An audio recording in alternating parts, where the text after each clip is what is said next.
and welcome back to Lehigh Carbon Community College's 60 Seconds to Success with Learning Specialist Amanda Walters.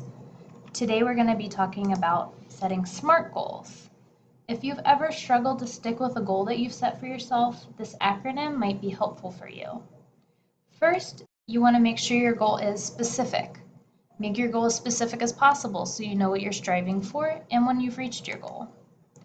Make sure your goal is measurable.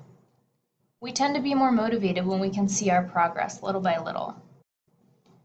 Make sure your goal is attainable. Pick something you can realistically accomplish within your time frame. Make sure the goal is relevant to you. You're going to be less likely to work on the goal if it doesn't feel important to you. And finally, time-based. Set a deadline for yourself and give yourself a way of knowing when you've accomplished your goal. Here's an example.